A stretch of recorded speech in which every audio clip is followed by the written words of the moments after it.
The Shidduch is a system of matchmaking in which Jewish singles are introduced to one another in Orthodox Jewish communities for the purpose of marriage. The practice. In strictly Orthodox Jewish circles, dating is limited to the search for a marriage partner. Both sides make inquiries about the prospective partner, e.g., on his/her character, intelligence, level of learning, financial status, family and health status, appearance and level of religious observance. A shidduch often begins with a recommendation from family members, friends or others who see matchmaking as a mitzvah, or commandment. Some engage in it as a profession and charge a fee for their services. Usually a professional matchmaker is called a shadchan, but anyone who makes a shidduch is considered the shadchan for it. After the match has been proposed, the prospective partners meet a number of times to gain a sense of whether they are right for one another. The number of dates prior to announcing an engagement may vary by community. In some, the dating continues several months.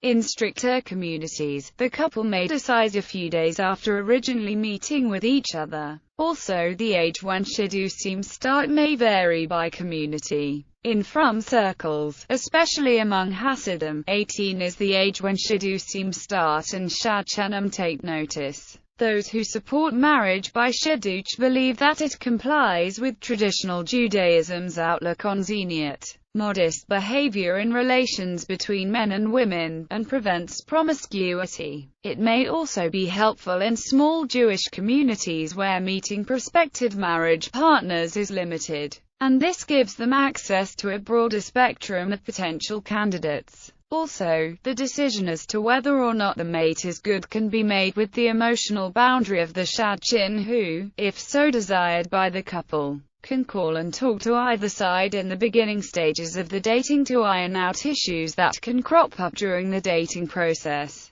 Usually as the couple see more of each other, the shadchan backs away and lets the couple manage it themselves. It's expected that the couple keep the shadchan up to date on how the shidduch is going at regular intervals. If the shidduch works out, then the couple inform the shadchan of its success. In recent years, a number of shidduchim sites have appeared on the internet. Basho. The prospective partners either date each other or in stricter communities they go to a basho, or sit-in. A typical basho scene is that the young man with his parents goes to see the young woman in her house to see if the prospective couple are compatible. Both sets of parents talk to each other, and then when the setting is more relaxed, they go into another room, leaving the man and woman in the living room to speak among themselves. Some use this opportunity to actually ask each other pertinent questions, while some just want to see if they like each other, relying more on the information they got from the shadchan or from other people. The number of bashos prior to announcing an engagement varies, as some have many bashos, while others have as few as one, which is typical among the children of Hasidic rabbis. Bashet. Bashet is a Yiddish word that means destiny. It is often used in the context of one's divinely foreordained spouse or soulmate, who is called bashata or bashata. It can also be used to express the seeming fate or destiny of an auspicious or important event, friendship, or happening. In modern usage, Jewish singles will say that they are looking for their bashet, meaning they are looking for that person who will complement him perfectly, and whom they will complement perfectly. Since it is considered to have been foreordained by God whom one will marry, one's spouse is considered to be one's bashet by definition, independent of whether the couple's marital life works out well or not. Biblical matchmaking. The first recorded shidduch in the Torah was the match that Eliezer, the servant of the Jewish patriarch Abraham, made for his master's son Isaac. Abraham gave him specific instructions to choose a woman from Abraham's own tribe. Eliezer traveled to his master's homeland to fulfill Abraham's wishes, arriving at a well. After a short prayer to God for guidance, describing how a virtuous woman might act toward a traveling stranger at the well, Rebekah appeared on the scene and did everything described in Eliezer's prayer. Eliezer then went with Rebekah to her family and appealed them for permission to take Rebekah back with him to be Isaac's wife. Once this permission was granted, Rebekah joined Eliezer on the road home to Isaac. Even so, Isaac gained his own impression of her before agreeing to marry her. However, when Eliezer proposes to take Rebekah back to Isaac in Canaan, he is told by Rebekah's family, "Let us ask the maiden." This is taken as an instruction for Jewish parents to weigh their child's opinion in the balance during an arranged marriage. Regardless of whether proper procedure is followed, this is not the end of the decision. It is believed by Jews that the final say belongs to God,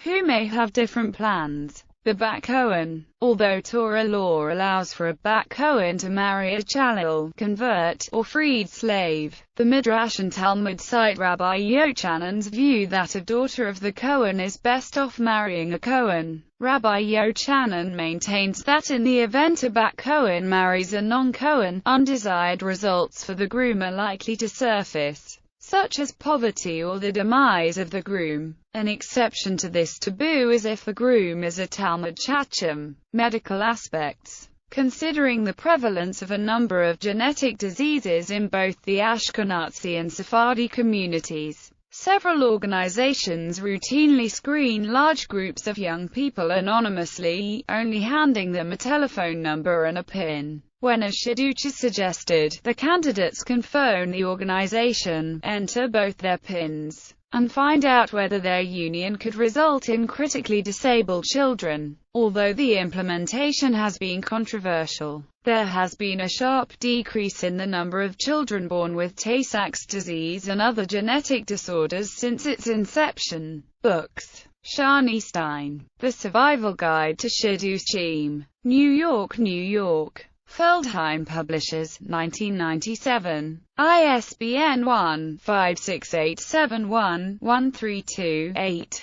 Leah Jacobs, Shandy Mark. Shidduch Secrets. Sharp Press, 2006. ISBN 1-4226-0220-6.